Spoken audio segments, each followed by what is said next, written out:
Ламікон обирай, скажи грибку прощавай. Спонсор показу «Фарма». Поговоримо про наших західних партнерів. Дуже ми всі чекаємо цієї оборонної допомоги зі Сполучених Штатів. І ось пролунали нові заяви. Зрештою, ці заяви лунають уже від початку цього тижня. Ніби назріває у Конгресі рішення щодо розгляду оборонної підтримки України, Ізраїлю та інших партнерів Сполучених Штатів. І ось Майк Джонсон вийшов тепер уже на білий світ із готовою заявою. Він заявив, що він конгресменам запропонував план, як голосувати за оборонну підтримку України. План цей, на думку Джонсона, чіткий, зрозумілий і не суперечитиме політичним позиціям, совісті, світогляду кожного конгресмена, чи то демократа, чи то республіканця. А саме, що пропонує Джонсон? Розділити питання із пакету, який підтримав Сенат, на різні окремі теми і виклики, а саме підтримку окремо будуть голосувати для Ізраїлю, для України, для Тихоокеанського регіону, а ще інші безпекові питання Сполучених Штатів, як то заборона Тік-Току, або ж допомога в кредит Україні, чи замороження російських активів, передачу їх Україні.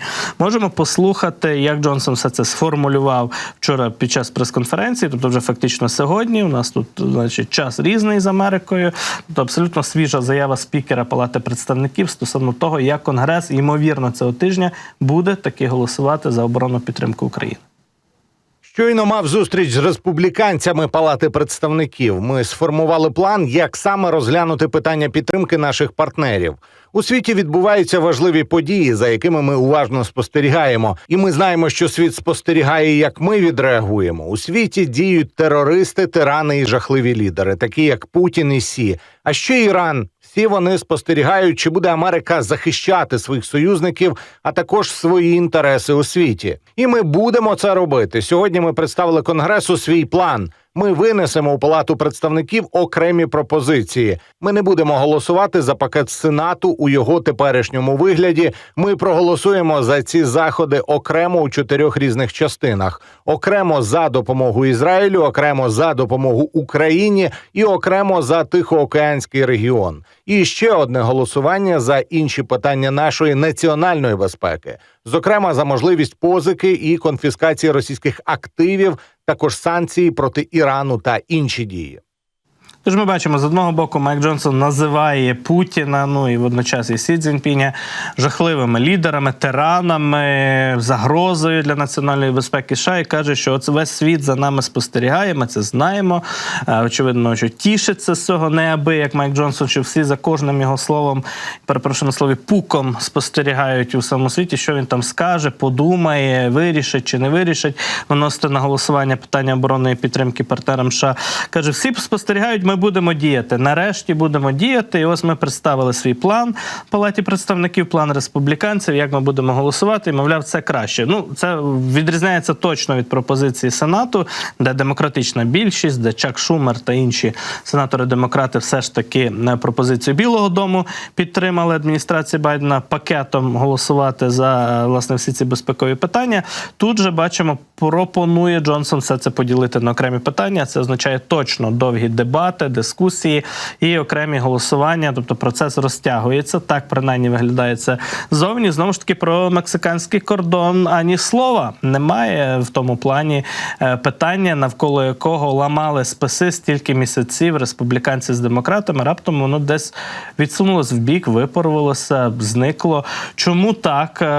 Нещодавно знаємо, що разом з Трампом Джонсон проводив буквально днями спільну прес-конференцію, і фактично ми розуміємо, чию позицію він зараз у Палаті представників просуває. Про те, як можуть розгортатися події далі у американському парламенті, в Конгресі, навколо підтримки України, говоримо із політологом Миколою Давидюком в нашому ефірі. Миколо, я вас вітаю. Доброго ранку. Слава Україні. Доброго дня, героям слава, вітаю. Чи питання це буквально зранку з'явилося, ця тема, коли Джонсон вийшов таки із заявою на прес-конференції, і хотілося б почути вашу реакцію.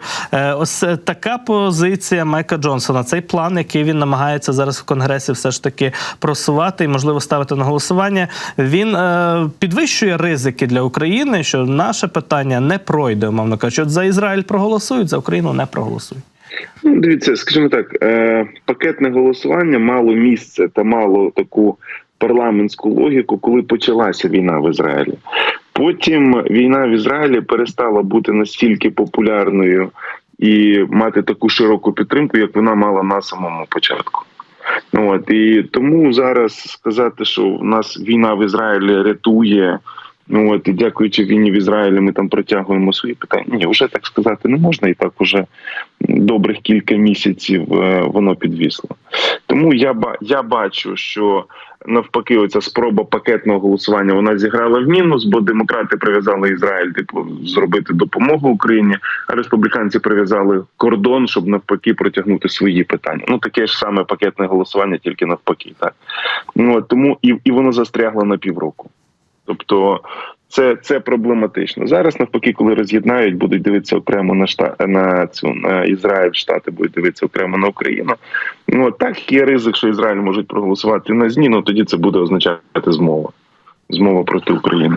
Друге, я не думаю, що Джонсон зможе, скажімо так, злити цей закон після того, коли він був на дачі в Трампа, в Мар-а-Ларго, в гольф-клубі, і де він уже отримав згоду Трампа на те, щоб голосувати цей закон. Це означає, що якщо він зараз не проголосує, він покаже Трампу свою недієздатність. Про те, що Трамп міг заявити, що за те, щоб голосували закон в Україні, а потім передумати, теоретично так, але тоді це не посилює його президентські позиції, це точно не посилює його як кандидата. Бо зараз він може виглядати достатньо сильно, що, мовляв, дивіться, я ще навіть не президент, але спікер до мене їздить на наради, і я вирішую, буде допомога чи не буде, бо без моєї меншості не можна створити більшості.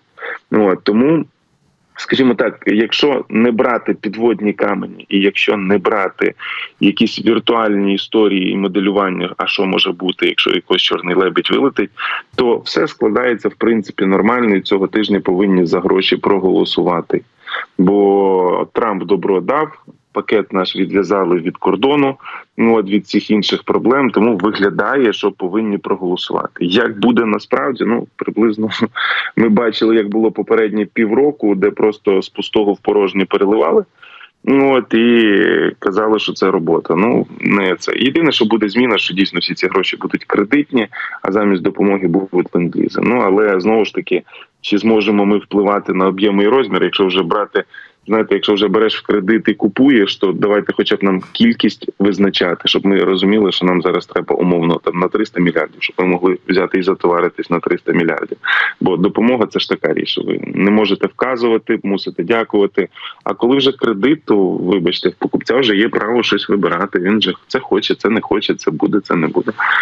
Тому це насправді теж де в чому розв'язує наші руки, де в чому дає додаткові можливості, яких в нас до цього не було. І найголовніше, повторюсь, там у цьому 4-му законі про національну безпеку, вони говорять про конфіскацію російських грошей. До речі, це не менш важливо, ніж закон про допомогу нам. Бо якщо навчаються конфісковувати російські гроші, то це прекрасно, бо ці гроші підуть нам. Це наші гроші. Тобто вони розблокують допомогу не просто на 60, яку вони можуть проголосувати, а вони ще розблокують допомогу на 300.